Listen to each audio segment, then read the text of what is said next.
Hello everyone, and welcome to ZeldaSpeedRuns. So today, we have the A Link to the Past No Major Glitch League Season 6 Tower of Hera Round 2 match between Eriror and FoxLisk. So on commentary, we have Clear Mouse and Gem. So thanks everyone, and have a great race. Yo, thank you for that very nice introduction. Good afternoon, Gem. GG's on your race earlier. Thank you. Good afternoon. I'm excited to, instead of playing watch, an exciting race now. That's right. So much less pressure. Yeah, it's NMG Saturday, or really, it's any day for NMG that ends in Y. So NMG Thursday, NMG Wednesday, NMG, today. In fact, even today, right, we had a double header with a 1.5 hour break in between. We had a nice Desert Palace race earlier between yourself, Gem, and Yurok. And now we actually have, a Tower of Hera division between, of course, as mentioned, Eri versus Fox. Absolute cream of the crop for this one. Eri, of course, on speedruns.com, #1 spot on the leaderboard with a 1:22 time. The only 1:22 on the leaderboard. Fox, of course, absolutely no slouch with a 1:24. Oh man, I just had this. 24, I believe. Ranked number. Tied with number 11. You might actually see maybe reference for Cut Josh. That is the other person he's sharing the spot with. So yeah, should be an extremely tight race. Absolutely. I mean, this is like peak execution, for these guys. So very, very excited to see this race. Yeah, this is a super exciting race with two amazing runners. I'm really excited to watch this. Yeah, we all know Eri. He's a Terminator. That's right. Fast. Yeah. Yeah, I believe actually Fox even knows that. I did hear. So I believe the. I mean, you might have some more history on this John, but the nickname Eri Terminator has certainly been there. It's even there in emote form as well. Fox had referenced that in the file name for John Connor. So I think everyone is ready, probably including Eri, also for Eri Terminator to show up here. Oh, I'm excited. How about a quick 1:22 second one he does? Yeah, exactly. Right. In fact, I believe actually there's even incentive. I mean, for everybody involved, I think there's a little bit of extra money, going probably to some charity if there are actually PBs. There've been several PBs actually throughout the league season so far, which is really, really awesome to see. And if Eri just happens to PB, if Fox happens to PB, I think Fox's PB was actually around Speedruns.com says about a month ago. So it's actually very recent. So certainly very glad to see. Yeah, to see him pretty active. Aries is not quite 1 month ago, but I mean, I don't know when you're supposed to, I don't know when the next 1:22 comes around, but I mean, like, if it was anyone to get it, it's gonna be Aries. So.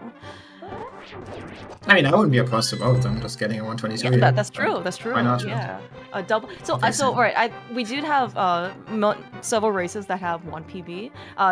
As you said, why not both? Let's just throw up the really nice image, of the little girl. I'm certainly not opposed to it.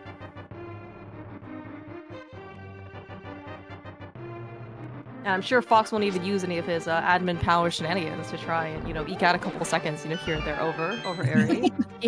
The only power he has, of course, is over the race time rooms, and not actually over the game itself. I mean, he can, kick Eri out of the race and delay his stud done or something. Oh, that's true. It's okay, we have very fair, and just, totally objective admins. Correct me. I'm trying to remember actually the exact history. I think Fox was actually one of the admins of Energy League to begin. Actually, you know what? No. Fox, I believe, he's credited for at least being one of the founders. So he's been around for all 6 seasons as an admin. Probably, added a few people onto the admin team, here and there. But this is actually something really great to see for Fox. Kind of just had this idea, born out, and then here we are, 6 seasons in, right? Really got to see so much participation, and not only, of course, participation, I believe Fox and Eri, pristine attendance records present in all 6 seasons, which is really good to see. I think I counted at least 2 races that they've done against each other here in League. So this is certainly no stranger, to having them face off again. Okay. I guess it's not surprising that you Like I assume they were always in the same like division. Correct. Those are both Yeah. very good runners. So I don't know. Like instinctively, I would have expected that they would face off more, but I guess you're on average only facing off half the time or something. Yeah, and and it's probably and then also like there's no guarantee also, right, that you get, because it's Swiss format, right, so then he still has a random chance, even if you have the same record, you can face somebody else, right, Yeah. But yeah, but certainly I will say though, I think in the 2 races that I did count to see, and maybe there were more and I just missed it, Eri does have a winning track record against Fox, so this, I mean, past performance does not indicate future, or present, gains. However, there is at least a trend. Now, Fox, of course, yes, I'm sure Fox is absolutely ready to take this win, though. Exactly. And there's absolutely no shame in having a losing record against Eri. I feel like just about everyone has that. Yes, probably. I mean, Eri certainly is one of the. I mean, well, certainly he is the top spot in the leaderboards, which is obviously really great to see. Fox though is extremely consistent. I mean, he is very very very impressive.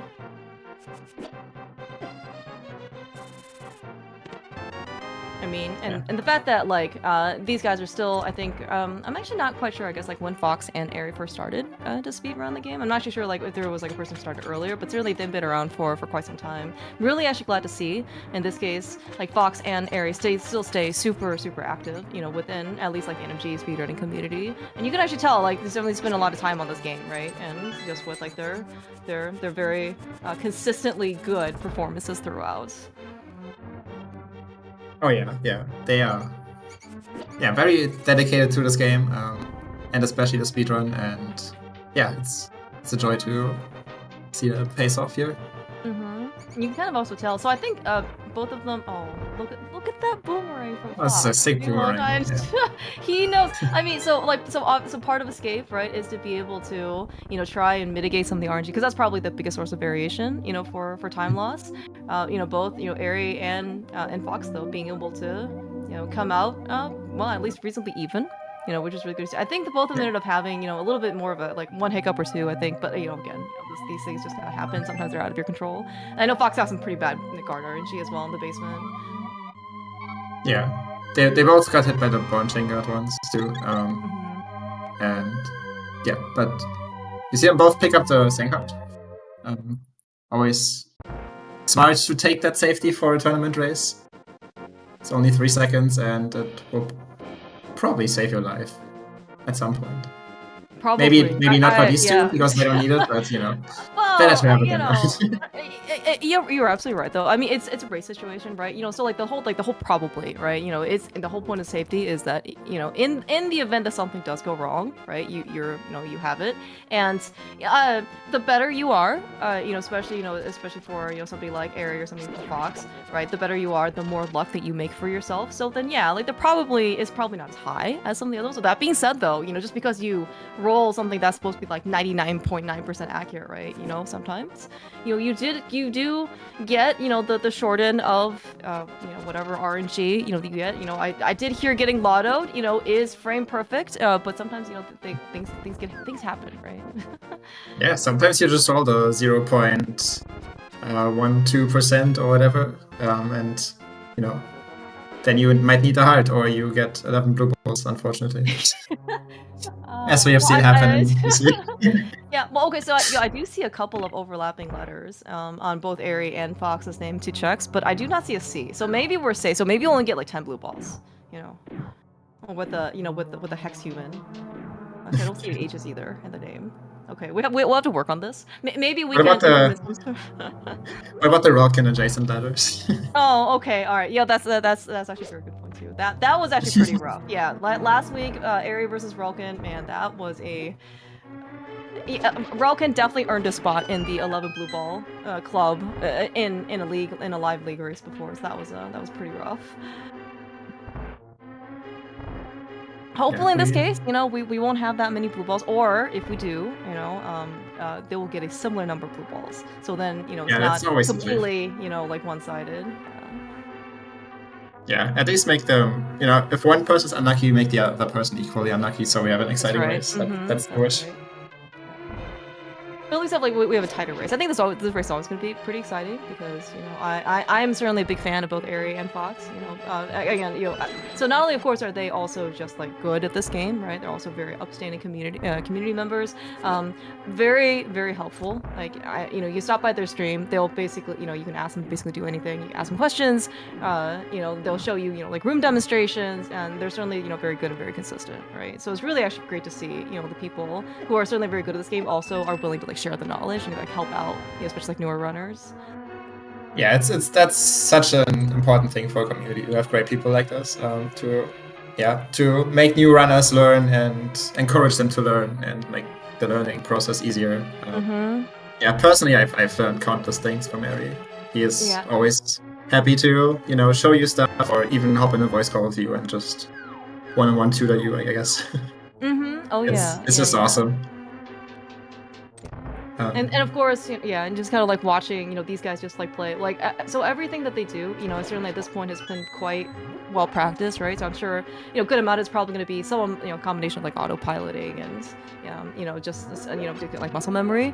Like they did the big key chest room, right? Where they kind of damage boosted off of the popo and then hit the switch using the iframes. It only takes 1.5 hearts, right? In terms of damage boosting.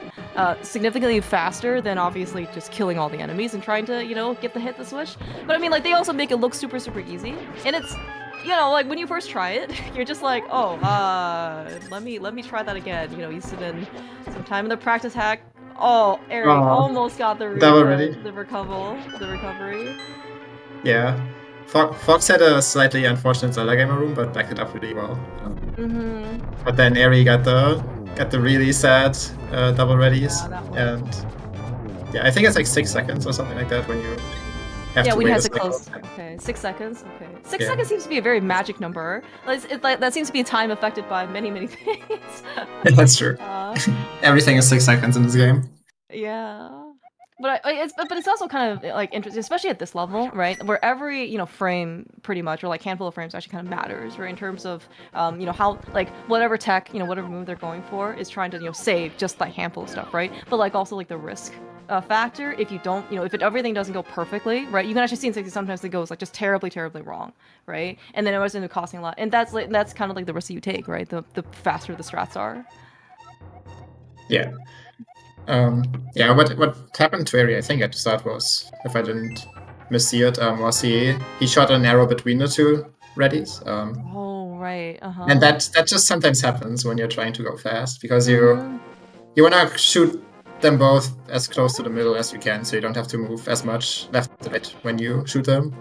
And well, if you shoot directly in the middle, then you shoot between them, and then you are very sad. Yeah, I've also kind of noticed that, like, too, sometimes, especially when I think you first start out, even doing something as that, like the distance that you span, as you mentioned, right, you stand between yourself and the Igors, like where you end up standing, like first vertically and horizontally, actually do matter. And so, like, you're trying to tighten up that space, right, because the closer you are, obviously, like, the less distance you need for arrows, less time you take. It's, like, so minuscule, right, but those frames end up mattering. And yeah, so, but, like, the closer you are, just, like, kind of like the more room there is for error. Speaking of those, it's got some. Yeah, he got a nice unholy spin speed. Clean entry into the library too. That's the important part, so you don't look like a fool going for this. So nice job. Again, Eri and Fox, you watch their execution, and so they've actually nailed every single spin speed so far, which is a really great morale boost. Not only, of course, right, because being able to, be able to nail every spin speed so far just means that you have very clean movement, and it's certainly a very optimistic sign, for the future of the run. But also, like. The thing is when it's harder to appreciate is that when both people do it so perfectly, it's just like, man, I want a demonstration of like when the room goes wrong, and it's like when it goes wrong, or the screen, like when that library screen shakes, you're just like, what is wrong, what is going on, type of thing. It is actually very jarring, but the fact that you can't see it, right, just means that these guys are perfectly. Yeah, I personally am happy that we don't see the demonstration, but okay, that's fair. That's fair. That's fair. I can certainly understand that. Yeah. but also it's also it's kind of like a different version of a a speed. Certainly we certainly expect probably have very high expectations between for Eri and for Fox, because just like their PPs are so good, they played this game for so long. They're both very consistent at getting very high performances. And when you actually see like a speedrun done, especially in this case, you see like world record something, PB, something, right? All of these things, like everything goes right, and it just looks so elegant. It's like a very well choreographed dance. Everything just flows, right? There are like very few hiccups. Like it's just like you're watching, obviously of like a rehearsed performance that just goes very, very well, right? And you're just like, oh yeah, this sounds great. It's like a great concert piece, and then you go and try it yourself, and you're just like, holy cow. I can very much appreciate all of these things, all 500 whatever rooms that you have that can and will go wrong. Yeah, it's certainly you don't really appreciate what they're doing until you try the game yourself at least once, and you see just how difficult it is. Mm-hmm. But yeah, it's beautiful to watch this. The sad thing, I guess, is that in vanilla NMG you can't just listen to an MSU or something to make put good music to the dance as you described it. Okay. Well, so we did have season 4, which was vanilla preset, and that was more based on like the randomizer. That's also I certainly gave, I think, at least Link to the Past, like a fresh new set of community members, right? A lot of people ended up playing the rando, and they came kind of over to NMG. I think also there was a lot of people from NMG also kind of started dabbling into the rando itself. It's kind of like a nice vice versa, right? And that one, you can actually end up you can pick your own sprite, you can pick your own MSU, so there are a lot of like kind of like nice quality of life upgrades. Oh man, every single man. Okay. Fox was really close to that match. Yeah, it was a little scary. I thought Ares was actually a little bit, a little far south as well. However, both of them are saved by that very nice menu buffer from the book to the lamp. It was very, very safe in this case. But again, we trust Eri, we trust Fox. They should know what they're, they do know what they're doing. They do know, yes. Yes. Yeah. I don't know if I've ever seen. Oh, go ahead. No. I was gonna say, I don't think I've ever seen anybody kind of like jump off there in a race. Maybe in PB attempt, but I don't think in a race. Let's keep knocking on wood to make sure that doesn't happen. Yeah, that just never happens. Exactly. Okay, yeah. What were you saying about the best fight in the game? Yes? It's coming up is a fight that some people would say is the best fight in the game. Bow Landos. Eri with a nice 30 arrows. That's what he sacrificed 6 seconds in EP for. Oh, that's right, because we had an extra drop. Alright, so we started off pretty... Oh, Eri. Oh, nice. Eri. Very nice 2-cycle. Oh my gosh. Alright, well, John Connor would like to have a word with you. Fox is usually really nice. I think it was probably 3-cycle? I think it was holy cow. Yeah, Eri. Yeah, that was amazing. He also got the early kill on the 3rd landmo, so he saved some additional time too over like a record 2-cycle. It is. Oh, that was like, really sick. I mean, certainly Fox had his own, like very, very strong performance. I don't want to discredit any of Fox's, comments, because the 3-cycle, especially in a race situation, is very good. Sometimes, and so, I would be super happy to get a 3-cycle any day, like any PB attempt really, but I'm also not as good as these guys. So. Well, I mean, it does seem like RNG does kind of play like a pretty major factor. It's certainly not, I think, the controlling of all sorts, because you again, the better you are, like the more luck you kind of make for yourself. In that, do we actually really call it luck, or is it actually like more skill, right? You're able to read the RNG better, you're able to handle things better. Like you just get consistently better, faster, right? And sometimes when people don't necessarily understand what that means, like it can seem, like, oh man, like it can seem like luck, right? But these guys are, really just showing off their skill.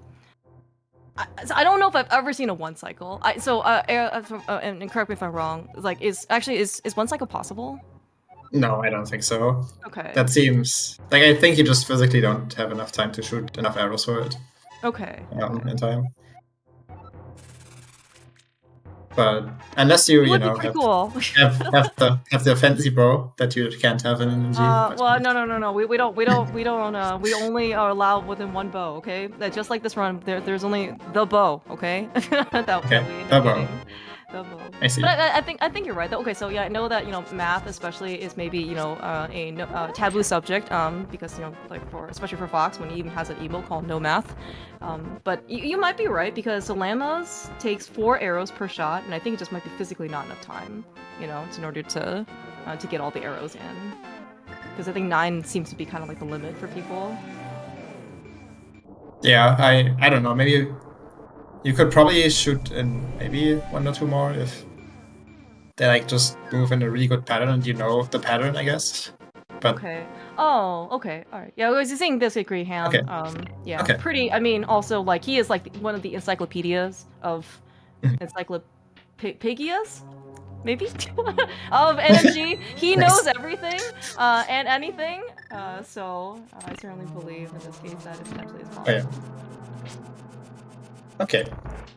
That's interesting to know, but yeah, it's basically just not happening right in a real race. Yeah. I mean, right. And I think even for vanilla presets, sometimes when people because in this case like the pattern is fixed right per seed for all the bosses, you can in fact probably go and like seed hunt right for a good pattern. But especially in this case when you just kind of roll a fresh one, start up the game, everything is very different, very new all the time. Like the chance of getting kind of lucky right on that seed is certainly that one is actually probably just RNG luck based.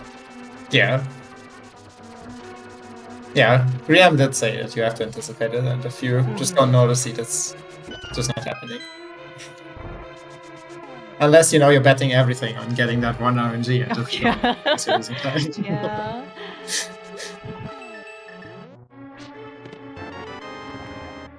Right, we see both of them making it through the most boring part of Life World, Terror Basement. Only most boring because none of them went for the pot spin speed. But I was gonna say, well, regardless of how the excitement level of that room, we do unfortunately have to do that room, right? There is no, we don't have any additional equipment to kind of let us bypass the basement, unfortunately. So, regardless of how hard you try, there is no way we can actually get past these couple rooms. Without at least, yeah, well, the hookshot's a little far, unfortunately.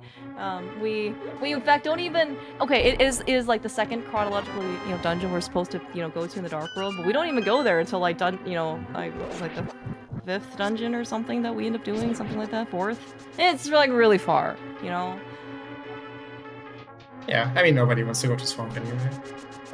Anyway, very nice EVJs from both sides. Off to Moldon now. I hope Moldon behaves for both of them. Would be same. Alright, so both of them are also they're also hopping down with 2 hearts. I mean sometimes Hera, overworld so Death Mountain can be kind of rough. And then also inside of Hera because we have all the the smaller Moldorms, to deal with the for the big one. But Eri, phenomenal job. That was a very nice fast one, yeah. Fox also looking good so far. He's okay. Yeah, nice, very nice. Yeah, this was super well backed up here because I was a bit worried about Fox's Moldorm because he kept just hanging out on the left-hand side and there's not a lot of room to maneuver, right? But I don't know, maybe Fox is just big brain in that he was like, backing Moldorm up in quarter and they just giving enough room to like rush over to the right side. I mean, so very well taken care of. Yeah, it was good that Moldorm had to charge him right at the start of the last hit, so it just went out of the left side. That was very fortunate. Made the fight fast, so going toward the Master Sword now. Don't bonk here. Good. Eri didn't bonk. Okay, that's good. He heard you. He took your advice. Good piloting. That bonk is so tragic when it happens because you lose so much time because the screen takes forever to scroll back up. And you lose the heart, so you don't have beams for Aga Tower. That's... I was getting extremely sad when I bonked it. There are a lot of time losses that I think are both like you're just literally sitting there incurring the time loss because you can't even like do anything to kind of recoup it. But also I think there are probably just certain things even more personally if not for like those specific things cause you more mental anguish, right? Because it puts you more on tilt than maybe something else when it could actually just cost you the same amount of time loss. You know, that bonk I feel can be pretty tilting. We saw that FoxLisk got the bush guard out of the way, so surely another one won't pop up, right? I think they are like. I might be wrong on this, but I think bushes are kind of like price blocks. So the things that spawn are in an order. So oh, okay. the bush, the guard is isn't there an actual... I think that's somebody might correct me if I'm wrong, but I think that's how it's supposed to work. Okay, well that's good then. I mean, because like, so if you're gonna get a bush card, I mean, and again, it is all you know, like when they appear is still, you know, pretty random. I think you kind of want them to appear probably before you start the tree pulls. I mean, like, but I don't know if that's actually possible because, like, you've kind of seen this case, both Eri and Fox ended up pulling the first tree because that is where all the money grows in Hyrule is only on trees. Like, there's nothing in the actual, you know, pots or dungeons themselves because we didn't see anything. So, like, if you get hit between those two tree pulls, like when you get the blue and the red rupees, there's still backups that you can, you know, because there are more trees you can pull here before the castle. But like, you know, it's we can't afford that kind of time. Yeah, you lose a lot of time, and you like it's double tragic because you also lose sword beams for Agatawa, which you very much want. It's just not okay. Okay, nice Euro dash from Fox there. Good thing he didn't get frame rate. It's okay. See, sometimes, you know, sometimes always not lucky, you know. And by lucky or not lucky, it depends on your definition of what luck is, because if you end up hitting the frame rule, that is, you know, frame perfect. But you don't want that kind of, you know, it's the bad kind of lottery. Yes, that's the lottery you don't want to win. Just like the other lotteries in this game. Lotteries just kind of terrible in this game, it seems. Did you know that gambling is bad? Okay? Like, this is why we don't play the lottery, alright? We just know that nothing ever good can come out of it. What about the chess game, though? If they go to chess game in this one, I really hope that they get something good. Fair enough. Actually, do we even have money for chess game? I guess we have money for chess game after these now, but that's, man, it's like all the way on the other side of the screen. You know, we don't got time for detours, right? It's like you're on a highway, and then you see like a rest stop or like, you know, exit being pulled over. We don't have time. You just gotta keep going, you know? Is it like the Autobahn in that case? You just literally have to keep going? Oh no. Oh no. I was just about to comment on how Eri managed to keep his sword beams throughout this dungeon, and then he got robbed. So we'll get to see the backup strats here. You hear the clinking? So that is the sound of success. Yeah, it's kind of cursed. Eri didn't quite get it. The timing is kind of awkward when you have to shoot the right bet and then want to shoot that guard on the right. Fox had the first arrow better time, but then the second arrow hit the spear, so he also lost time on that backup. I hate doing that backup because it's kind of unreliable. This circle of pots has really been a like U shape of pots. I'm sorry, Fox. That was definitely kind of like a rough ending to the tower. I mean, I think also because like it looked like actually like there was a little bit of bad RNG, and then the guard kind of got in the way, and then like Fox couldn't really have a good line of targeting in order to kill our not friend. Again, you know, he is not our friend, alright? Like, the archer dude that has the key, he's our friend. Regardless of what happens in the entirety of the dungeon, he's always just there for you. He literally stands in the same spot. You can just slash him or spin him or whatever, and he'll just happily give you a key. That red guard dude, though, he's a big jerk. Yeah, nobody likes that guy. That's why we throw heavy pots at him. Exactly. Just to make the death more painful. That's right. Alright, time for, you know, the most fun part of the run. Do you think this is more or less fun than Hera Basement? I think it's less fun because it like slowly kills you on the inside the more blue walls you get. I understand. Yeah. In this case, we're just gonna hope. In this case. they get a similar number of blue balls. Again, you know, if it ends up being like 10, you know, I'm fine with it. You know, if it's like, you know, 9 to 11, you know, 7 to 7 to 5, it's fine. I think this is not a similar blue ball. Because Eri got 3, I think, and Fox got 0. I see. Okay, well, suddenly things have evened up a bit in terms of time. 3 blue balls difference is honestly like it's not the end of the world, you know. Yeah, it's great for us, the viewers, because now they're pretty much tied again going into Dark World. Yeah. And honestly, it's kind of about maybe like within, I think, you know, within race expectations. Obviously, like, you know, you would want things to, you know, be a little bit closer if you can, right? You know, probably within like 1 or 2. I think 3 is probably still acceptable. In that the gap, you know, for 3 blue balls is really not anything that is insurmountable. I think for, you know, for any like, you know, 2 players, I guess, to kind of, you know, catch up between. Yeah, for sure.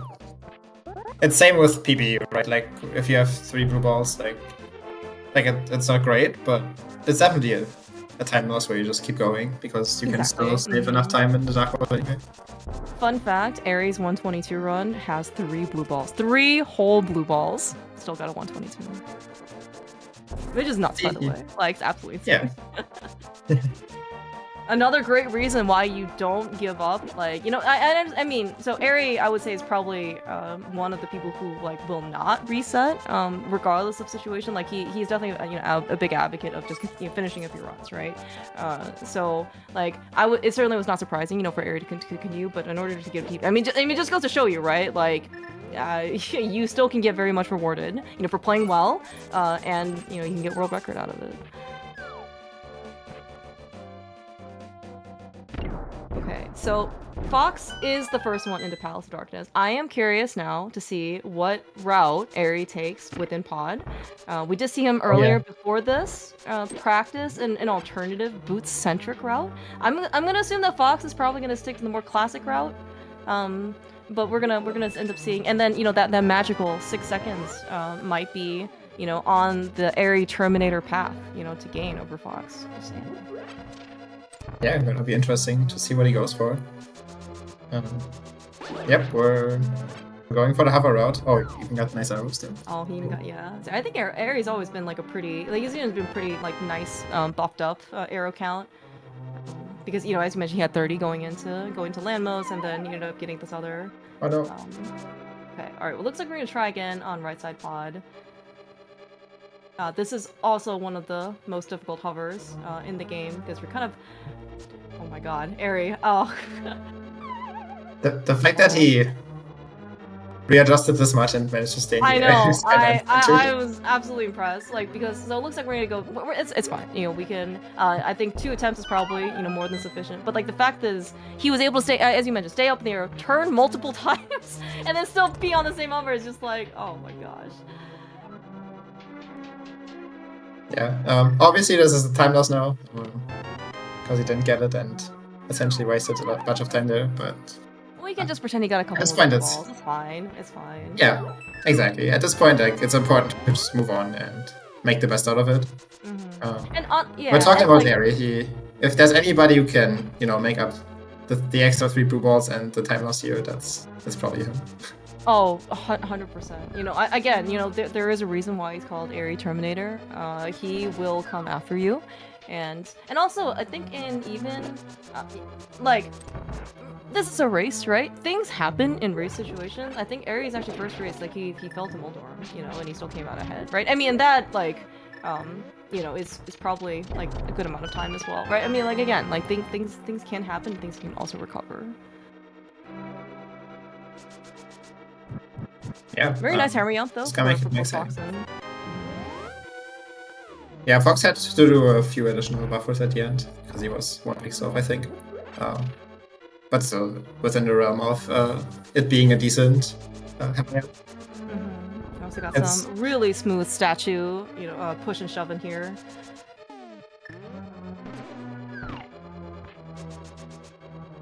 Yeah, Eri will have to pick up 3 pots here, so that's an extra little time loss from going for the hover attempts. Yeah. Also very smooth statue. Yeah. man. It's just so great, you know, like, again, sometimes it's just kind of easy to just like, man, like just kind of like appreciate, you know, what you're seeing, and then you're just like, man, but sometimes it's also harder to kind of like, it's just much easier to kind of like take for granted just like how much work, you know, they've actually put into these rooms. Because it just looks too good. Yeah, great. Also, yeah, no wasted movement. Just going where they need to go. Unfortunate turtle party. Yeah, we do have a couple, you know, like the turtles are actually pretty good at gymnastics. I don't know if you've ever seen like the show Teenage Mutant Ninja Turtles. They are pretty flexible, you know, and agile. So we might be seeing some of their, you know, cousins from another world type of situation. Yeah, Eri getting luckier there. That one was just Fox getting unlucky because one of the turtles went down and that ruins the entire room. Yeah, we saw Fox say thanks Hamaso in chat, and man, this is the dream pattern. Holy. Wow, yeah, that's a super nice Helmasaur behavior. No fireballs, no tail swipe really. I mean, you know, and it's not like it's going down every time. Yeah, that's the important thing too. We actually see, kind of see in this case, Eri had to kind of, you see him kind of like have to catch up a little bit when he's going north. He's also got some fire. Eri! Okay. Oh, gosh. Okay, this is when we say, thank you, Sankar. Yeah, true. This is why we pick up Sankar. We get that extra head. I mean, honestly, like, Eri can still have made that fight, right? I don't know if he would have been as aggressive on the last potential hit, but but there's a reason why, right? Why you just afford yourself the extra buffer, because you play a lot differently when you're on 1 hit from death versus 2 hits from death. Yeah, like I'm sure he could have survived it without it. He would have just played safer, but it would have cost more time than the 3 seconds it takes to take out. So. Oh yeah, for sure. And right now, right, like Eri.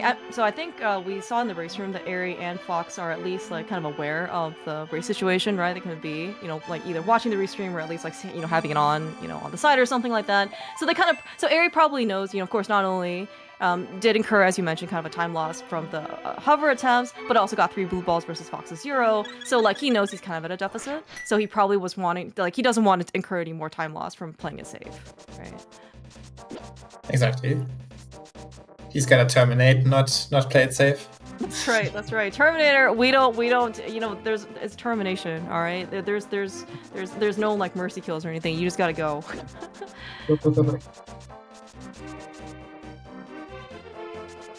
But yeah, here he is. A few screens behind now. It's not a time loss from which he can't come back, but he definitely is behind now. Well, right. So he is not quite, you know, in order to go talk to our flute friend to get the shovel. So far, at least both Fox and Eri have managed to not get lottoed, which is really good, which means because we see full health. Fox has managed to dig up the flute in the first attempt because he knows where the flute is, despite getting very cryptic directions from the flute boy for where the flute is. He also knows where the quick warp position is, so he got that one too. Very nice. Oh, that bonk is sad. Oh.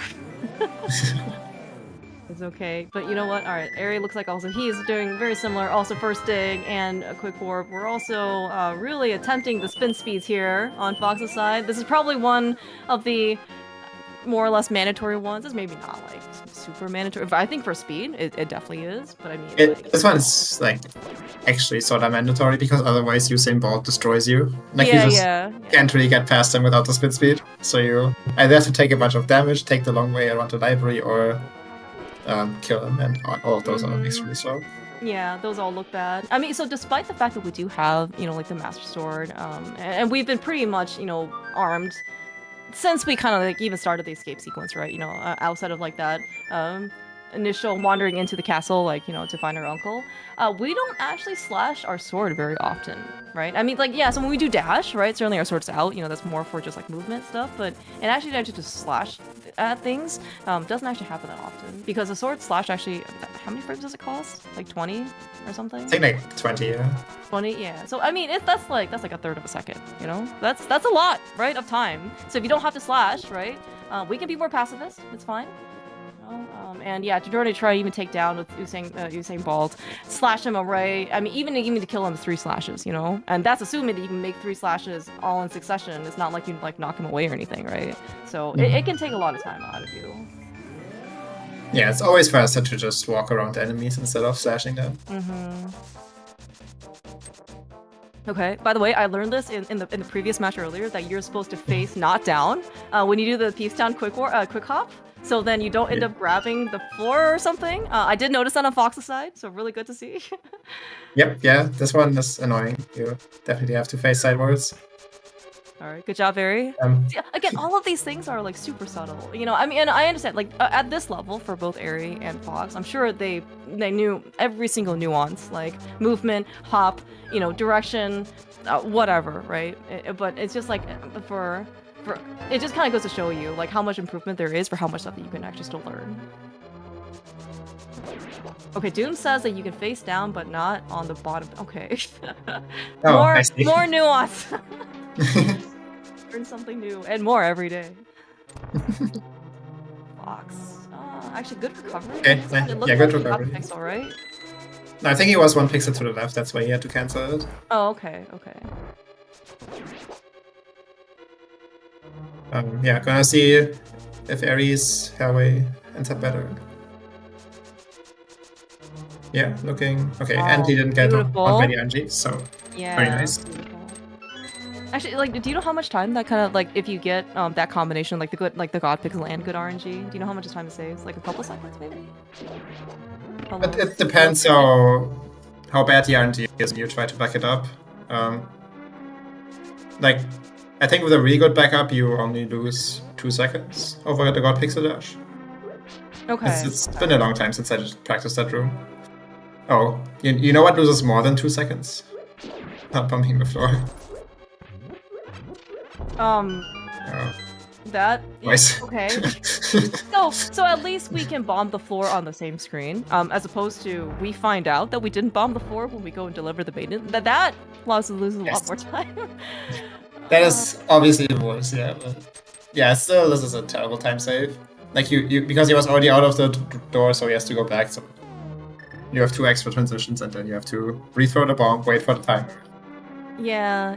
I mean, you're certainly not wrong, like, because all that stuff like does add up. And that was also one of the things that I didn't. I mean, you know, I'm sure like when people like start speedrunning, you become much more conscious of all the different things that maybe you weren't as aware of. But all these things all add up. Like one room transition, I think it's maybe slightly different if it's like underworld versus overworld, but that's like a couple seconds, right? And then yeah, you gotta wait for the bomb, you gotta go back. You know, it's like all these things add up, and suddenly, you know, you're just like, you know, when people talk about like, I can't believe I lost like 6 seconds, something, that's like it's not even like a bunch of things adding up. It's just like it could be just like one situation, you know, and you just have to kind of like weigh it out.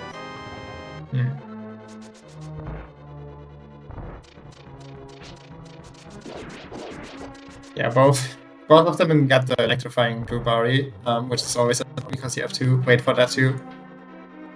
If he doesn't, you can just walk through the middle and dash straight up. But if he electrifies, you gotta slash his sword twice for the timing and lose that much time. Again, Fox and Eri make these look too easy. If you've ever tried to deal with that comparable, you know, I think Twin actually has a really. Again, we learn more things about how we can get out of terrible conveyor belt situations. But you know, again, like the fact that we don't see, you know, those type of situations happen, you know, just goes to show you, you know, Eri and Fox. Again, part of the luck that they make, or part of the skill, is to not be in the situation, right? Because they know how to try and read it. Good blind fights. I think Fox's blind wasn't even in the bomb sun roof there, so. Yeah, he has sword beams. Those sometimes help with you getting an early kill. Sometimes they also help with you getting a late kill because they. Oh yeah, I've seen that too. Not yeah, that's a variation. Is that akin to gambling? I don't even know. But it does seem like sometimes it's not consistent. I'm pretty sure it is consistent, and if you screw it up, it's your own fault. But I like to blame sword beams for it. Okay, I see. You know, I am not the one at fault. It's the game. That's wrong. Exactly. Yes, that is what we all tell ourselves. Copium. Right. Yeah, Fox on his way to getting the best sword now. The red one. The Omega becomes- playable sword? Yes, I yeah. absolutely agree. So that makes it Omega playable, yes. Yeah. Tablet sword yeah, makes it so comfortable to deal with pretty much every enemy. The game becomes a lot more fun once you have it. And we're about to get it, so that's exciting. We got a lot of more dialogue. I'm not sure on Fox's side. He's trying to really get away from the Smith there, and yeah, I didn't realize, but I guess you can hold down during the text box transition and move away like 1 pixel from the Smith during the dialogue. I wasn't aware of that. it's kind of like they're almost on the same screen. They literally were like, if you freeze frame it, you know, it looked like they could have been in the exact same position. But yes, it turns out that Fox was just a little bit ahead of Eri getting that really nice, as you mentioned, tempered sword. Fin stats, by the way, a very optimistic sign for the rest of the run on Fox's side. Yeah, I got it. That means he makes no mistakes, and That's right. That's right. From every split onwards, you know, there are no more mistakes for Fox. yeah. What's his best possible time right now? That will be his end time. We can just lock it in. GG. That's right. Yeah. All right. So I do believe that. Oh, of course, Eri. You know, he already got his like misfit speed out of the way, so that's clearly, you know, and we're definitely not going to see any more mistakes, you know, on Eri's side as well. Okay, I'm watching the easiest room in the game here on Fox's side. He makes it look super easy. Yes, very nicely done. The room is always scary. Like, you kind of know how to deal with it, but like sometimes it just goes wrong and you lose a ton of health on time and you're very sad. But yeah, very, very nice. Sure, you will see the same from Eri's side. Yeah, I think Fox actually got a little bit of bad luck in the back because like there was kind of a guard Gibdo, you know, waiting for him. Yeah. I mean, you know, Fox dealt with it, you know, still pretty well, but unfortunately still had to take a little bit of damage. Did I mention the Ganon's like mini minions are bad because that mini Moldarm also like kind of sucked and took about much more health from Fox. So we're okay. It's okay. You know, the fairy will get in this way, and no. Okay. Okay. Yeah, okay. You know, we're in the little bit of like the yellow zone, you know, like the warning zone. You know, Eri right now is on perfect health, right, or full health. Well, he is gonna lose, you know, one heart of it here because you know we don't want sword beams from the fight. Really nice EBJ there, and he should be, you know, probably okay. You know, at least in the moth fight, going in with a healthy amount of hearts. Fox, I mean, everything's fine if you don't get hit, right? Exactly. Like, the fastest fight is the one where you don't get hit, so I'm sure that's what he plans to do, so the health is unnecessary. Yes. I would have liked to have Fox have one more heart. You know, again, no more math, but I'm just saying that one heart will afford him potentially one more buffer hit on Mothula. Chances are it probably won't necessarily matter, and that like probably the most damage you'll end up taking is actually from the spikes, which is one heart of damage. So it's like, you know. Yeah, it's fine. He can take one hit from a spike and one hit from Moth. We know he will take neither, but you know, he can afford to. I'm scared. Okay, we did it. It's okay. Playing when you're at 2 hits from death is different than when you're at 1 hit from death.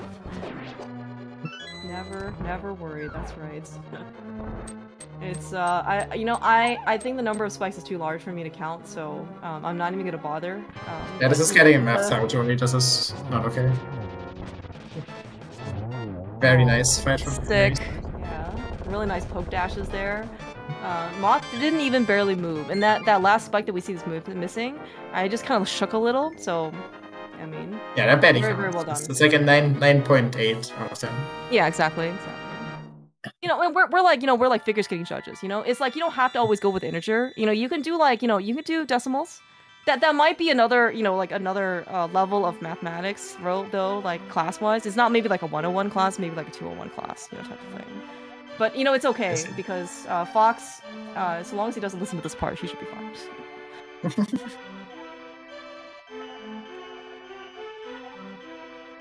Hey, look, Fox, walk towards the bird and save time. Imagine Well, I saving cannot. time. That seems crazy to me. He is tied with Josh on, you know, as number 11 on the leaderboard. Yeah, I think he knows what he's doing. Just say it, you know, like, so that just indicates that if you walk towards the bird and you don't save time, it's your fault. Because Fox clearly has shown that, you know, it works. See. I guess I should learn how to do it properly then.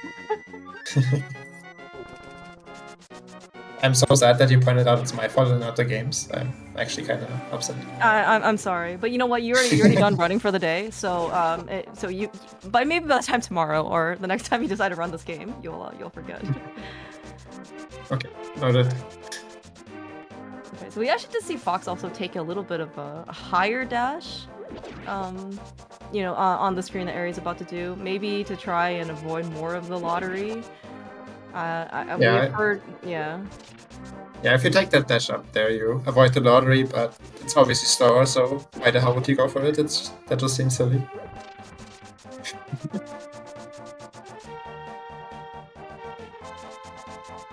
No, like it makes sense. Like you don't want to risk it, it's a race.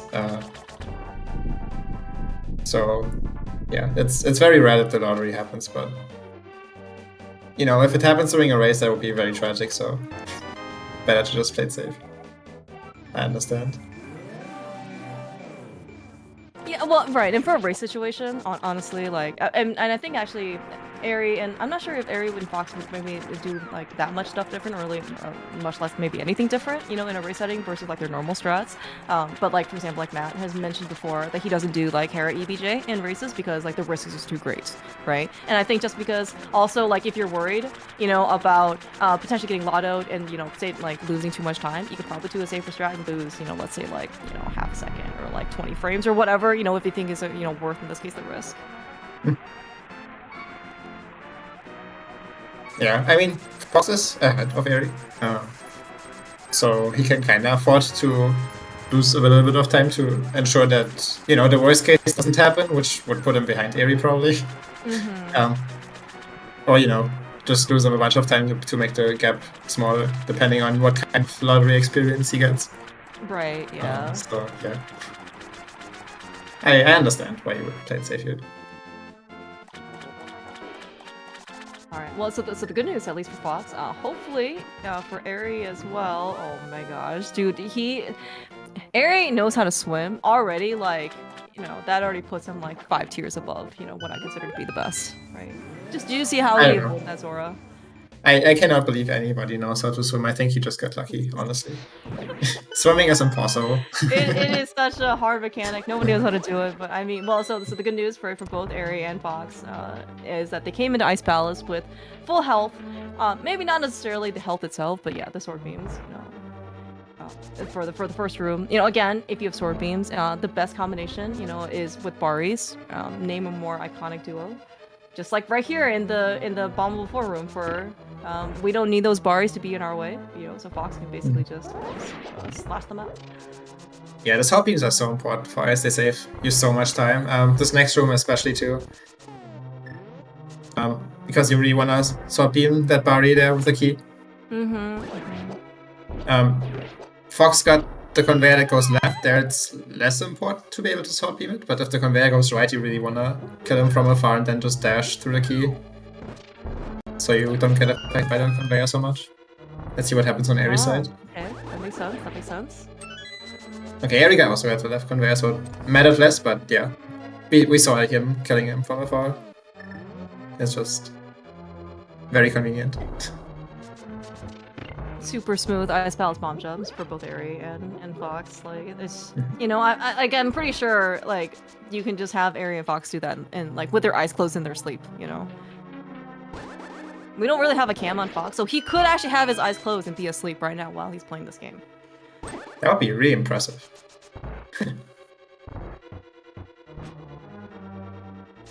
Eri messed up this deck clip, unfortunately. Looks like didn't quite get clip in. I mean, you know, it's a little bit of a time loss in that you can, in fact, just kind of slide your way through. You don't have to necessarily go, you know, up and around and down again. You know, it's like a little mini, you know, Saha exit.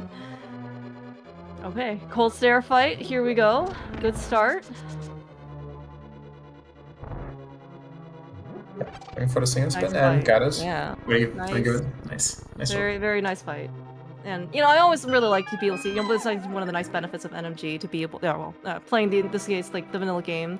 You're forced to use the menu, right? Because you want to, in this case, swap out to the mirror so you can flute away. But I mean, like, use it to your advantage, right? It's like Aries gonna do it very initially to try and get a better. But man, they're so good. They're so good at this game, Jim. Yeah, it's pretty impressive. Two really nice cold stare fights. Eri got hit by the icicle at the end. It didn't slow down the fight, and the health loss doesn't really matter either because the magic refill takes longer than the health refill anyway. So yeah, getting hit that didn't matter, but it's at least like a scary moment when you get hit there. Yeah, that's because true. you're scared that screwed the fight. I mean, it's a good thing they have a bunch of health, but yeah, there's definitely been situations where, you know, especially if you're not careful and you're on 2 hearts exactly, right? And the heart, you know, one of the icicles does 2 hearts of damage, and you think in this case, once the cold stare puff starts, like the last one especially, starts exploding, you're safe. You're not actually safe. It's really like when you get hit and then suddenly your screen goes blank, and it's very sad. Oh yeah. Let me see. Eri shaking his head. I guess. There was some amount of time loss on the splits, maybe. maybe. I guess. Well, I guess we'll see. I keep meaning to look actually of what the difference is because, you know, when they enter and exit, maybe we can actually look in this case the swamp mirror or something, to kind of like get a better sense of how much time difference there is. Alright, 55 exactly when Fox is mirroring over to like worlds. I don't actually think it's going to be that big of a time difference, because I do think the area is probably clawing some of this time back. Yeah, we've been seeing some small arrows here and there on every side. Yeah, looks like 24 seconds difference. 25. Yeah. Mm-hmm.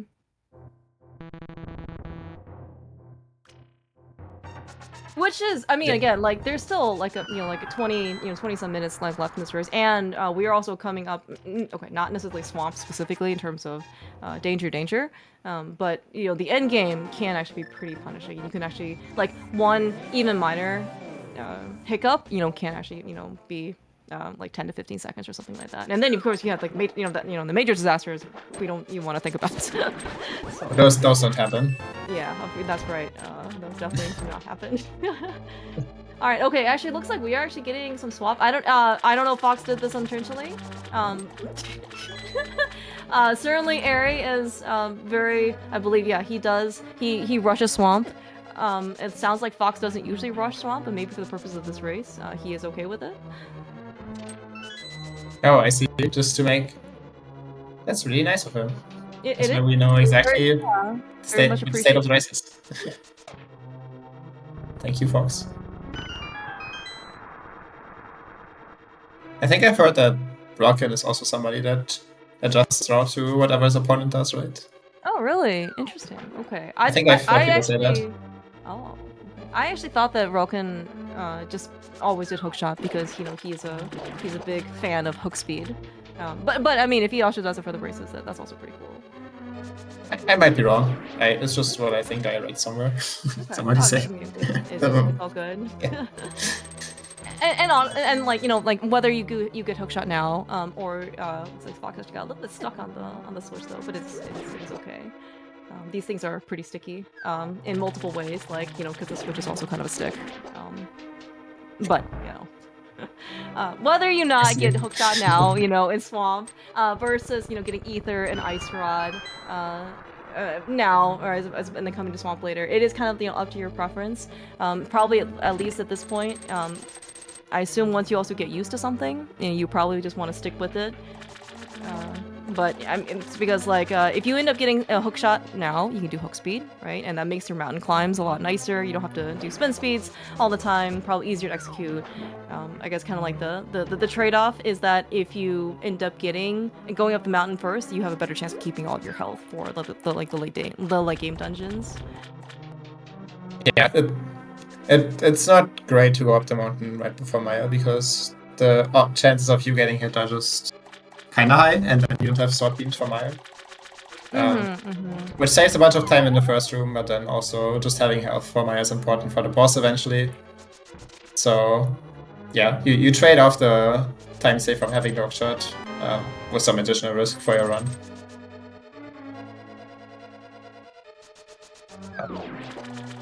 But yeah, it's optimal. You just want to have the hook shot for the mountain for sure. So that's why at least Eri is always doing it.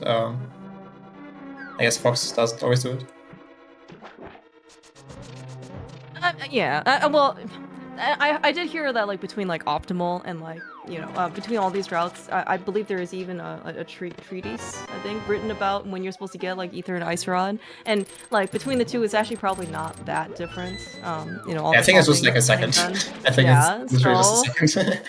And yeah, so it's probably just between your preference. But if you're on the I refuse to do any more spin speeds than necessary camp, certainly encourage you to go get hookshot. If you're really worried in this case about Mire is a pretty dangerous dungeon, and health is one of the most valuable resources you have for that dungeon. So if you're worried about that, like if Mire maybe is not one of your strong suits, certainly feel free to go get Ether, like before Swamp. It's just one extra spin speed, right? How bad can it be? Yeah.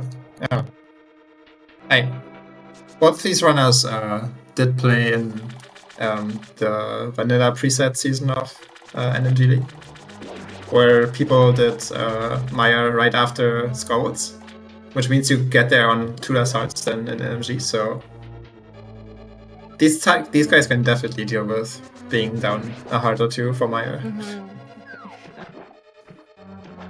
Wow, Fox, very impressive. Very nice. That was a really nice zero cycle. It's fast too. Oh, phase 1 and phase 2. Okay. We don't need co-op, buddy. We got it all by ourselves. Yeah, imagine actually getting phase 2. That's the hard one. Uh-oh, Harry. Uh-oh. You see some? Oh no, oh no! You faced the wrong direction! Just barely missed it. It's okay. Is it 6 seconds? 8 seconds? Oh no! Oh no! Oh no! It's okay, Blaine. Calling out Blaine. Where is he? He can be our buddy. Oh, that Argus was really unfortunate. Yeah, that was. Sorry. I'm sorry, Yuri. It's okay. You know what? There are nobody likes Swamp. Okay, as a split, we've got plenty of other better bosses to go fight. Let's go back to Cold Stare. Yeah. We like that boss, right? That was a good boss. Do we like that boss? I mean, they both did a really good job. Okay. So I guess we like that boss. Better than this one. Okay. Okay. Alright, so... How about if instead of Cold Star we went to Vitreous? Do we like that boss too? You know what? Yes, we like any boss that uses the bow. Okay. Although this might be a mini boss, honestly. I think anytime you're on Death Mountain is an opportunity that you can actually potentially lose more hearts to Death Mountain than to any boss that you'll ever face. That is true. Chain, Vitreous, Death Mountain is Polster, Helma, yeah. Okay, I want to say it was like 30 seconds difference right now between Eri and Fox. I think, yeah, so I mean, Eri's like probably, time losses were probably more highlighted on Argus, but I think his overall Swamp was actually very good. Yeah, Fox got a bit beat up, especially at the statue switch. But yeah, getting the 0 cycle and this 1 cycle phase 2. Yeah, his boss fight, his Argus fight was very, very good. Time, yeah. Oh, I see. We're only gonna get Ether. Uh-oh. Oh, okay. I don't know if that's intentional. It looks like Fox just meant to go get Ether and Ice Rod together. I haven't seen too many people split up Ether and Ice Rod for what it's worth, but I mean, at this point, you're not going. You're here at Mire. You're not gonna go back over Ice Rod Cave. you're staying. This was the opportunity for Eri to go to Maya 2, just to make it easier for us to commentate. That's true. That's true. It might mess up all of his menus afterwards, but you know, Eri needs to be thinking of us, right? Clearly, you know, we are obviously the most. We're not the important ones, okay? Eri and Fox are the important ones. Yeah, this is not about us. This is about these guys. All right. So do whatever you want. Yeah, we will adapt and improvise, just like the Terminator. Although I think the Terminator just destroys everything in its path. That's how they adapt. Yeah. I didn't quite see all the Popos die in Mire 1 or Mire 2 initially, but I think but Fox had, you know, at least had a good recovery. Yeah, okay, but now we are going to get a little bit of a divergence in terms of Eri will be, I mean, unless something like drastically happens to Fox, I do imagine Eri will be like just a little behind in terms of dungeon progression, but keep in mind, of course, that Fox still needs the Ice Rod from Ice Rod Cave. Yeah, the gap right now is smaller than it looks because, yeah, Fox is missing an item still. We'll see if Eri gets a good Maya 2. Yeah. No, similarly, that stupid Popo, the sword beam didn't hit, yeah. Yeah, I think, yeah, it was just like, I think he just kind of went up a little, he was too low, I think. Yeah, too low. Yeah. Yeah, for Foxy, the Popo was too far right, and his beam hit the Beamos instead of the Popo, I think. Oh, I see. That's what would have happened. Yeah, so both of them got a bit unlucky, and didn't quite get the fastest Maya 2, but the important thing is that you kill all the Wizrobes on the first cycle. That loses the most time if you have to wait for them. Oh, yeah. The Wizrobes are like the most painful because they only appear, you know, in cyclic times, I guess, right? Because they appear a little bit and then they disappear for a bit, and yeah, like anytime you gotta wait, it just sucks. We okay, you know, we did not get damage boosters back. I believe that was considered a win at least from the earlier broadcast. So we did at least succeed in our gamble. Yeah. Oh yeah. I was gonna say so. Eri had a Slugula jump in his way, so he had to kill it and got a bomb. I almost called it free, but I guess it's not free because you lose time having to slash it. Oh. Alright, 20 frames, I guess, you know, maybe it's okay. Yeah. Yeah, I was actually thinking though, like both of them ended up coming into Mire on full health, which is really great, you know, because obviously like that's what we wanted the sword beams for. But also coming into full health and also not taking here any damage, unexpected damage here in Mire, right, means that you know, especially on Fox's side, he was able to afford like the gamble to pay the price of 1 heart. You can also afford the 3 hearts you need to get the small key off of Spike Chest, right, in Mire, because that's the fastest small key that you need. And Eri, man, see, you know, sometimes you can win and sometimes you can win big, you know. That's it's the forward, you know. Eri is clawing back time, you know. Let's go. Yeah, Fox is on a very, very comfy 9 hearts going into Vitreous, so how is this even he has it. I don't even remember. I mean, normally it's like people are pretty happy coming in here with 7 hearts, you know, and yeah, it's same as Eri. Like he took the Spark Emerald damage, then he took 3 from Spike, and then he gets this heart, and that's how you get on 9 hearts. Wow. A bit disappointed that Eri doesn't go for the fast right there with this much health. You can dash into the Wizrobe, and if you dash cancel like just right and pick up the foil immediately, you can actually beat the anti-fairy and save like 20 frames. Oh. It's a really cool strat. It looks really cool. If he fails, what happens? Okay, so there's multiple fail states. Usually the way you fail it is you dash cancel too late and just bonk the pot, which is like fine. If you dash cancel too early and run into the Wizrobe, then it's really bad because you lose 4 hearts. Okay. But that doesn't really sounds happen. pretty bad. That doesn't really happen for it. So usually if you fail, you just bonk because you don't dash early enough. You don't cancel your dash in time to pick up the pot. It feels like going into this fight with 5 hearts, you know, especially for Eri and Fox, it's very doable, but it's maybe not comfortable. That little eye, man. Oh, just missed it too, man. That was actually, it was a very nice fight on Fox's side. Yeah, very nice fight on Fox's side. Eri also had a nice fight, just unfortunate that I somehow survived. Yeah, Fox's like middle spin was actually able to kind of be able to get in, like, and he ended up hitting a lot of things, which was very fortunate. I think Eri also tried to do the same thing, but sometimes you just can't control all of the little eye movements. Yeah, I assume what that I did was like aim for him as he was moving around, so it was out of reach for the mid spin, and I guess that's how it didn't die. That's usually how it happens. Oh, okay. Pretty unfortunate.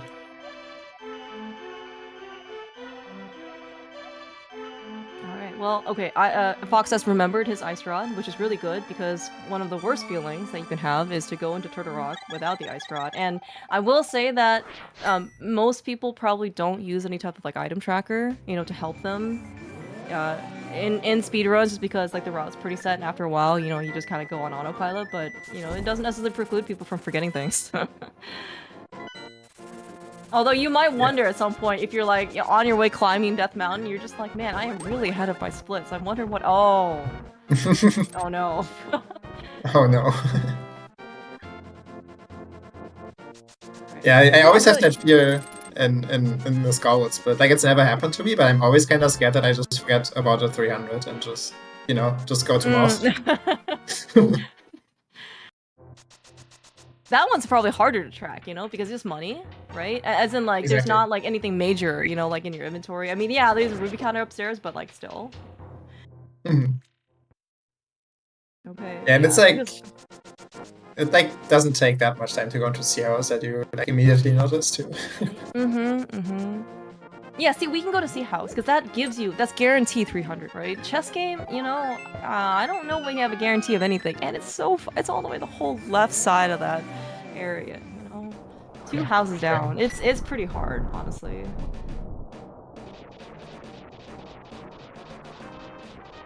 Okay. So both of these guys ended up getting a pretty good Waffle House, you know, again, it's never too early or late for breakfast food.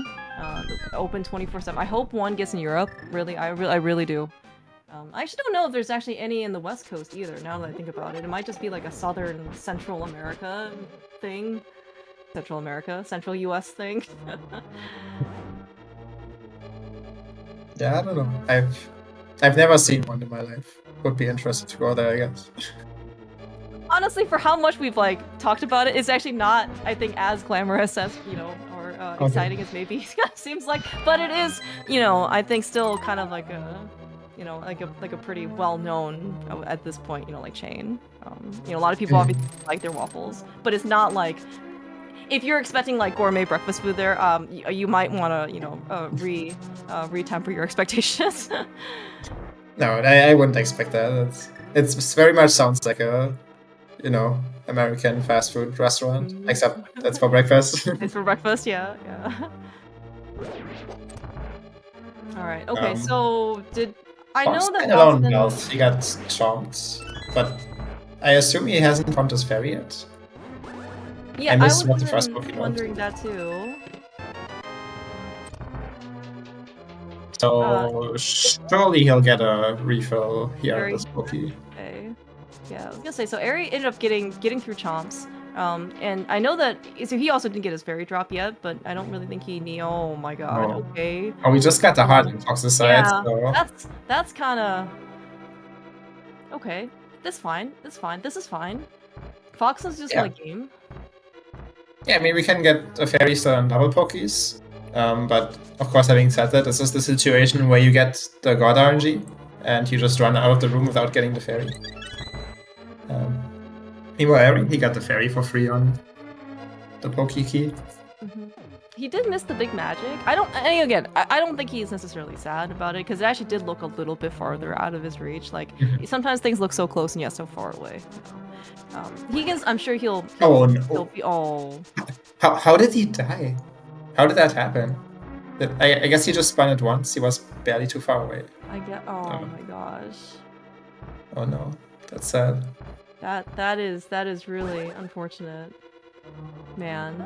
Fox had a really good run up till this point. Like, game certainly very well, and then I mean we can actually see in this case how punishing late game dungeons can be. It's too early. Okay. Yeah, spun a bit too early, so the Pokey didn't get hit twice, I guess. Definitely didn't look like he got hit by a ball, so it must have been that. Mm-hmm. Alright, no, Yeah, no, oh. Like, on every side, we demonstrate why we're not sad to have missed the magic, because he has sword beams, he can just not use the cane in that room, and then we have plenty of magic to get through the rest of the dungeon. Another reason why sword beams are great. Exactly. There's the god RNG. Yeah, and there's the Thank fairy. you. Goodbye, fairy. I think we kind of expected that, but you know, okay, like so. Yeah, the tables are flipped a little bit in that, you know, now Aries a little bit ahead of Fox. But I mean, you know, things, again, you know, can happen. And the fact that Fox also got some really nice RNG to kind of help him out with double pokies, right, is also going to help him kind of make up that gap a little. Got it. Okay, cool. Yeah, Fox missed the chest a bit, so he was, like, the whole room, the timing got messed up, so the block ended up hitting the roller instead of the switch. So we lost some time there.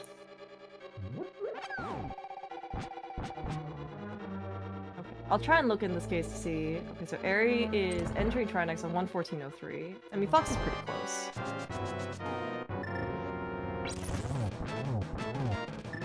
Yeah. Now from Eri's side, we're gonna see a nice poke dash struts. Oh, just one of them. Wait, I mean, one's fine. That's super cool. Yeah, one's fine. That's as much as I go for as well.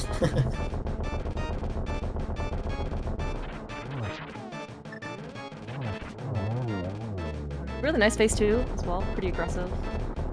And of course, Aries got the health too, to tank any damage that he might incur.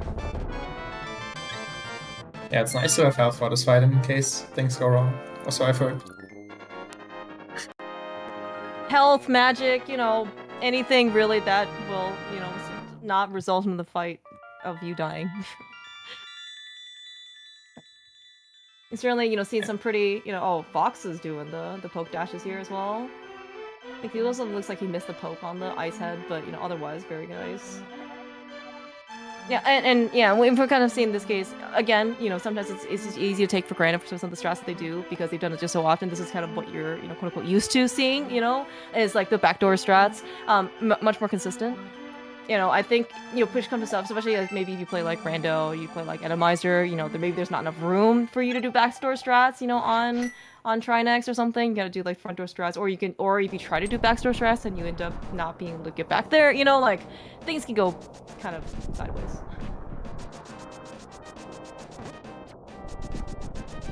Okay, I think Fox ended up getting onto Trinex at like 1:14:50. 53, I think. So yeah, around 50 Okay. seconds behind. Okay, okay.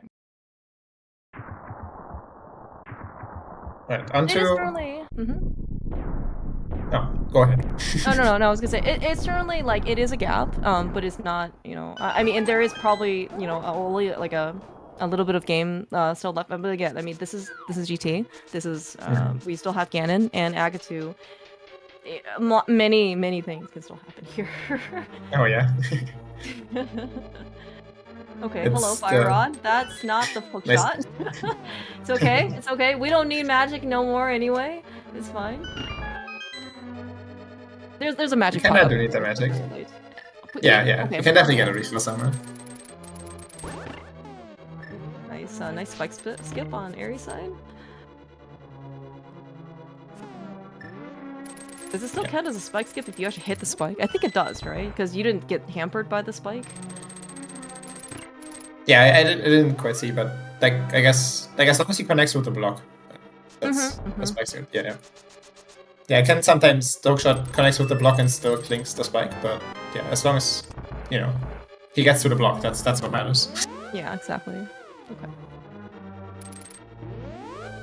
You know, despite all of the NMG runs that I've watched, sometimes when Eri gets that, like one of the when he has the option to go into rando room, right, instead of like going left versus right, I'm always scared that he's like somebody's gonna go to the left side on accident. it's certainly a very unfounded fear, especially for Fox and Eri, who have been again they just go on autopilot, like they know what they're doing. Actually getting mic arrows as well. Really nice job on Eri's side. No damage so far, and GT as well. Like this is really good to see. Yeah, this is sick. It looks like Fox has to get those arrows, right? Oh no! Oh Because no! he's... I'm sorry, Eri. Oh no! Eri, why? Sorry, I should not have said anything. I should have said nothing. I should have said nothing. I'm sorry, Eri. Don't let Clearmouse jinx you. Right. Okay, he is gonna get these arrows. I was actually wondering in this case if he was still comfortable enough to skip like the arrows in the big key chest room, because he didn't mind going up, but looks like he just wants them. Mm-hmm. Yeah, you could rely on the mimics dropping you arrows, but probably for the sake of the race, you don't. Mm-hmm. Yeah, very understandable. Yeah, but I mean, again, like they all drop arrows, of course. yeah, like I said, like I mean, and maybe it's just like a very strong observational bias, right? Is that the mimics will more often not help you. I understand everything is still random, 50-50. It just seems like, that you're probably okay, at least making that very small gamble.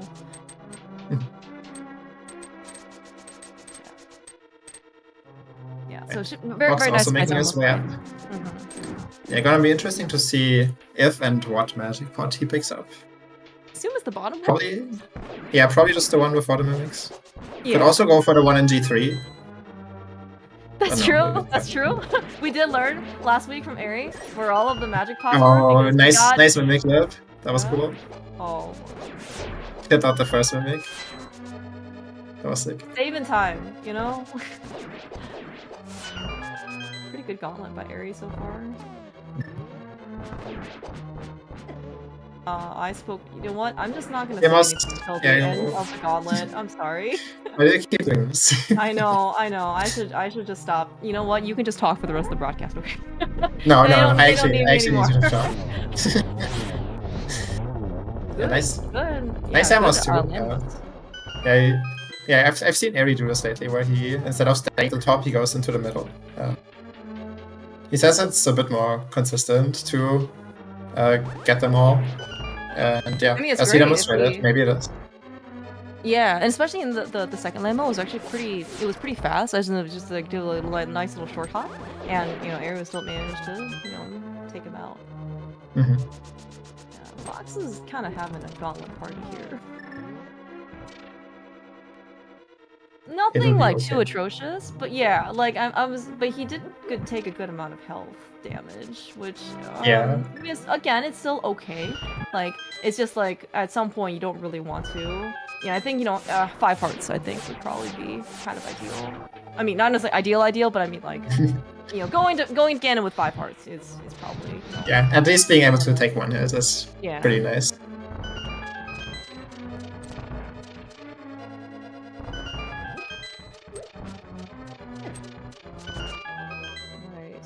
Very confidently throwing away all of his other bombs in order to go and get a free, menu quick swap in. Eri is insane when he doesn't get hit by that anti-fairy there. Like, how do you not get hit by that anti-fairy when you get that RNG? Yeah. Okay, well, speaking of, we're getting into the danger zone. We're still fine, right? It's just like, you may get splashed on. I think Eri's still fine, still has a bit more health than Fox. Did Fox miss torches? Fox accidentally used Samaria on the torch. Oh, no. So you had to get the magic reef at the bottom. I know Fox plays a ton of glitch modes, right? Like he and Shax and like Malmo, like they run so many things. Samaria is like one of the best items, but just to say it, not useful here. What happened there? I think Eri looked away and didn't realize he got hit on Helmas going up.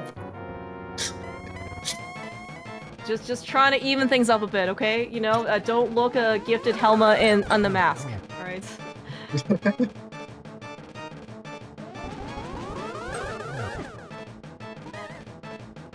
We are at parity for health. Good save on Eri's side for the last cycle. Yeah, so remember when you said you want to be on 5 hearts at least for Ganon?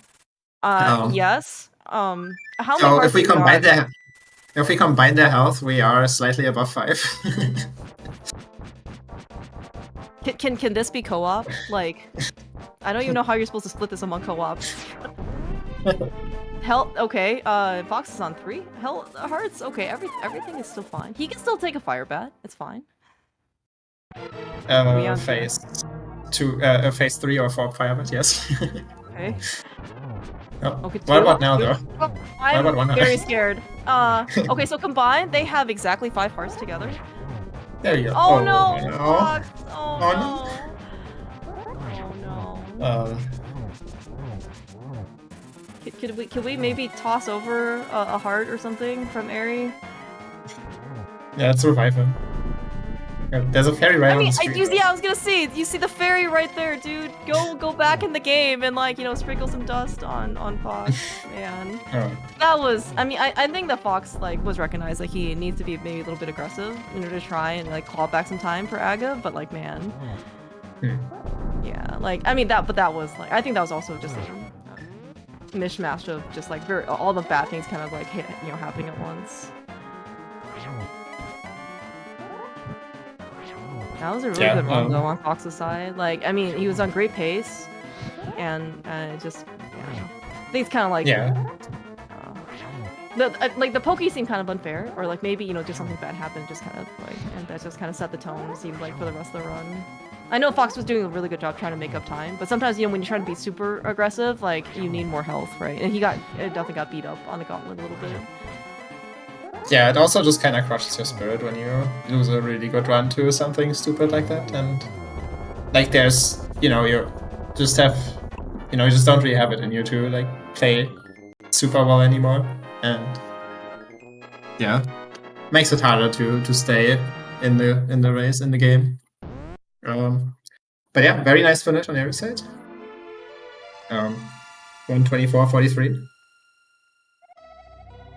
Imagine having a bunch of things go wrong, getting 3 blue balls, failing the 4 tower 2 times, and still getting a 124. Kinda insane. That's Eri Terminator for you. Big GG's to Eri, and of course to Fox. Yo. Like, plays super well. Yo, Eri, GG. Yo, Eri. Yo, GG's. thank you. Sick Lambos fight, both of them. One is better than the other. True. Oh, yeah. Yeah, that was very good. There were definitely some highlights. A couple good splits. Also some disasters, but that's how it goes. But yeah, this feels really bad for Fox, of course. He was on a super good pace. Yo, GG. Yo, GG's. Yeah, I'm not sure like how much the pace influenced his gameplay, like when it came to like Turtle Rock, but like being on PB pace in a race, of course, is like somewhat double stress maybe. Yeah, it's terrible. I mean a little. It wasn't like a crazy pace. I'm at the point of the like grind where I'm on PB pace all the time and constantly losing my mind and throwing it in the end game. So, Right. Yeah. I wanted to finish out the run to show everyone that you were probably going to catch me in GT anyway, but then I sort of showed that the wrong way by not even being able to finish GT. So. Yeah, I at that point I was mostly just focusing on GT, so I didn't really see what happened in like Gauntlet or something. But I had my own issues. Yeah, a lot of things happen. I don't know. It's hard to keep focus after a death for me. No, I definitely understand.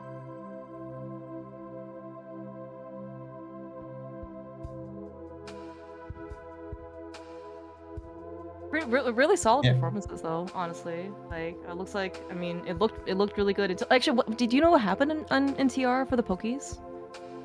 I think what happened was I spun from a little too far away, and so the ball just shot right into my face and killed me, but I'm not 100% sure. Yeah, it's possible.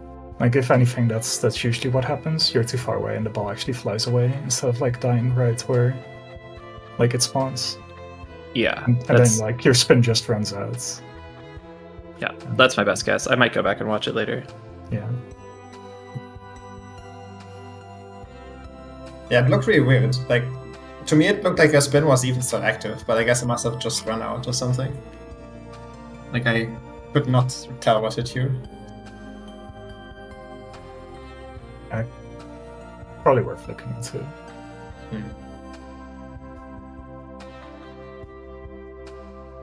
But yeah, like I don't know. My lag roll was fine. Aside from like double ready sank hard, my Hera time was really good. Then Aga Tower was like pretty BS. I think you had some stuff in Circle of Pots as well, but other I than had that, like awful time in Circle of Pots. yeah. But other than I ended that, up like, your picking time was up good the too. left middle pot. Oh yeah, that's when you know you're having a good time. Yeah. Yeah, I mean, Lightwell was fun, and then I failed the pot hover twice. The rest was okay. But yeah, and then Attic and Feast Town. I don't know how that was too fast, but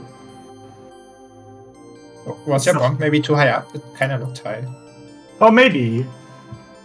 But usually, if it's in the air, it can be pretty high as long as it doesn't land. Oh, is it possible you got a 255 altitude?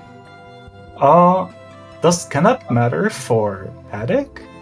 Well, if your bomb, like, is it possible that it landed the same frame it blew up? Because that might be a problem. Okay. Right. That could be why. Yeah. Oh, that could be it then, yeah. Congrats, Eri, you got bomb spooky. Sick. In the one place where you don't want it. Yeah.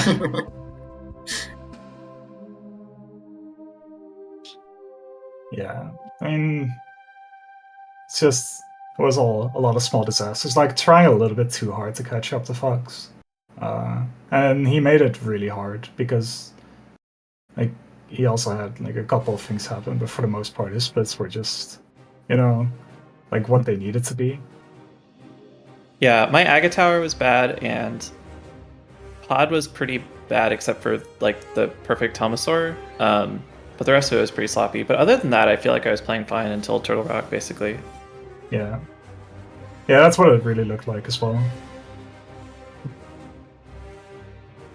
Like I kept being around like between 30 and 20, depending on how bad my disasters were behind.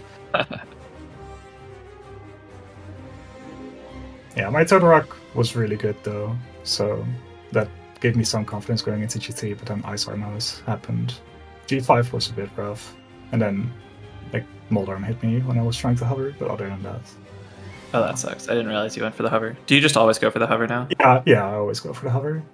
Yeah, fair. Oh, Fox, did you... Sorry, go ahead, Eric. It's like, that's the one hover I can pretty much just brute force, no matter how I'm feeling. Of course, like, Pod is a completely different beast, and it's really stupid. But... Yeah.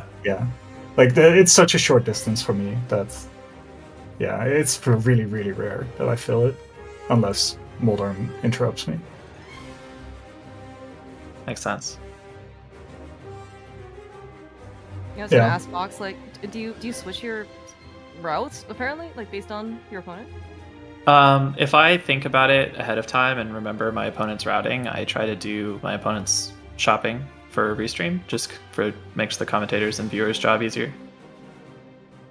That's very kind of you. Yeah, it doesn't really matter that much in terms of the gameplay, so I figure it's worth it to be slightly uncomfortable to make everybody else's life more convenient for 20 minutes. But what about your splits?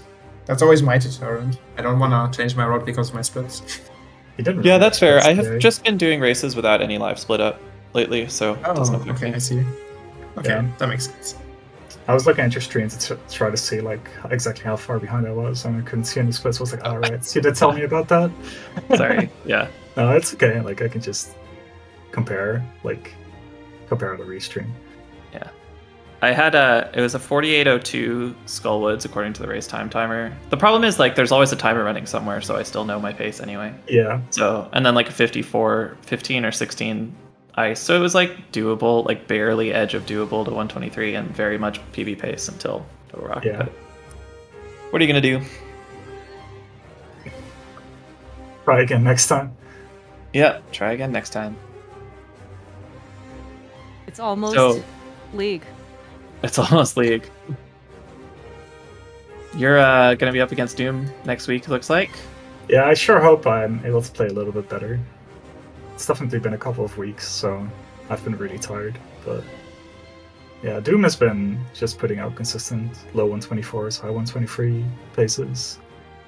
And he can always just spike an insanely good run, so it should be a good matchup. Yeah, looking forward to it. It's unusual to see you guys in the finals. You versus Doomtime, that sounds more like a round 1 matchup. It usually is, so it's not. It's nice for it to be the finals. It's the first time since season 1, I think, and that was the one. That's right.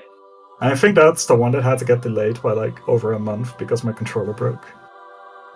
So that was a good time. I managed to demotivate Doomtap enough so that he couldn't perform. But this time there should be nothing in our way to just have it in the week that it's planned. Because I also have a couple of backups, so we should be fine. Definitely looking forward to it for next week. Yeah. Fox, who are your potential opponents?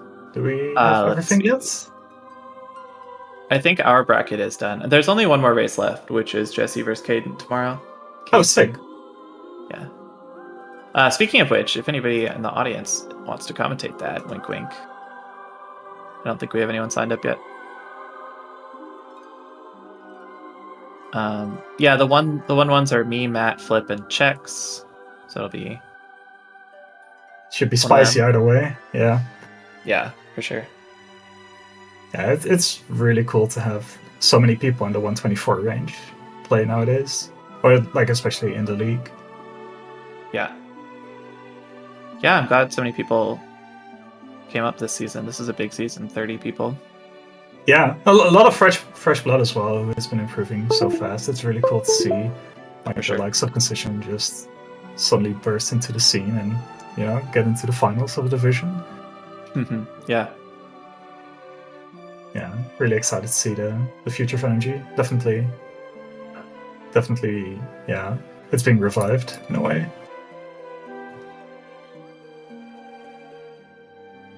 I think League is helping. Yep. No, definitely. I say it every season, but huge shout outs to Fox for organizing this and keeping some competition alive. It's my pleasure. I mean, just such a good format where there is no real burnouts. That was my goal from the start, was to have a sustainable undercurrent of racing, like low stakes but stakes. So people are doing serious races where they care about winning with some regularity. Yeah, and also, the whole 3-week thing is just kind of like, I can race for 3 weeks. It's like not very much time commitment, and it's just one race a week, right? And it's fun. Yeah, we can race for the good people.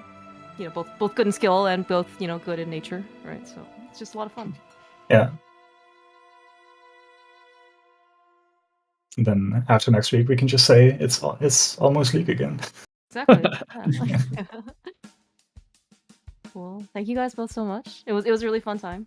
I mean, sick performances by both of you guys. It was a pleasure. Thanks, yeah.